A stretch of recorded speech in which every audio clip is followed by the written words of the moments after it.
LPU ప్లేస్మెంట్ల రికార్డులు సృష్టిస్తోంది. Final year student 2.5 కోట్ల ప్యాకేజ్ పొందుతున్నారు. 1700 మందికి పైగా ఎల్పియు స్టూడెంట్స్ 10 లక్షల నుంచి 2.5 కోట్ల ప్యాకేజెస్ పొందారు. విద్యా విప్లవం ప్రారంభమైంది లవ్లీ ప్రొఫెషనల్ యూనివర్సిటీలో. డోలు చప్పుళ్ళు, శివసత్తుల పూనకాలు, పోతురాజుల విన్యాసాలతో గోల్కొండ కోట హోరెత్తుతోంది. తెలంగాణ సంస్కృతి సంప్రదాయాలకు ప్రతీకగా నిలిచే ఆషాఢం బోనాలు గోల్కొండ కోటలో అత్యంత వైభవంగా జరుగుతోంది.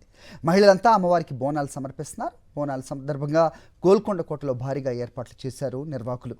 గత గురువారం గోల్కొండ జగదాంబిక అమ్మవారికి తొలి బోనం సమర్పించడంతో బోనాల పండుగకు అంకురం పడింది. జూలై 24న అమ్మవారికి చివరి బోనం సమర్పిస్తారు భక్తులు. బోనాలు సమర్పించే మహిళలకు ప్రత్యేక క్యూ లైన్లు ఏర్పాటు చేశారు. బోనాలపై డ్రోన్స్తో ప్రత్యేక నిఘా ఉంచారు పోలీసులు. ఎలాంటి అవాంఛనీయ సంఘటనలు జరగకుండా భారీ బందోబస్తు ఏర్పాటు చేశారు. ఆటపాటలతో, కళాకారుల నృత్యాలతో గోల్కొండ కోట కళా శోభ సంతరించుకుంది. మరింత సమాచారం గోల్కొండ కోట నుంచి మా ప్రతినిధి కవిత అందిస్తారు. తెలంగాణ సంస్కృతి సాంప్రదాయాలకు నిలువెత్తు నిదర్శనం బోనాల పండుగ. తెలంగాణ అస్తిత్వం బోనాల పండుగ.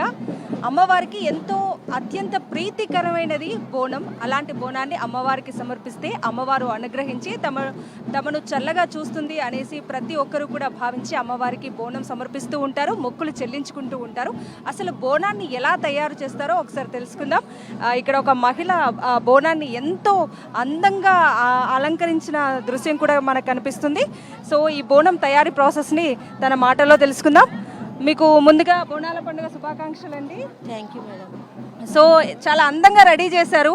అసలు ఈ తయారీ ఎట్లా తయారు చేస్తారండి, ప్రాసెస్ చెప్తారా ఒకసారి? ప్రాసెస్ మంచి నూనె పెట్టి బండారు పెట్టి అమ్మవారిని దింపుతాము, యాపాకు పెడతాము, నైవేద్యము పాలు పోసి వండుతాము, శాఖ పెడతాము.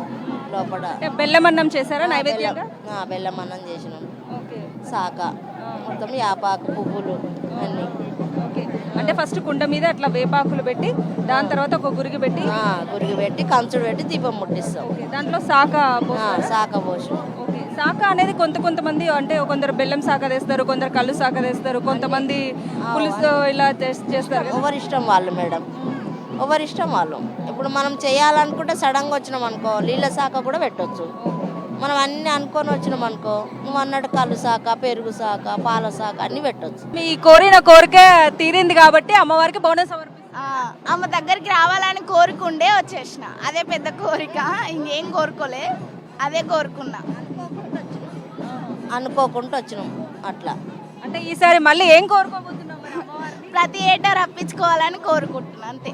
ప్రతి ఏటా రప్పించుకోవాలి, ఇట్లా బోనం అమ్మవారికి బోనం ఎక్కియాలి, నైవేద్యం ఎక్కియాలి అమ్మవారికి అన్న కోరిక అంతే.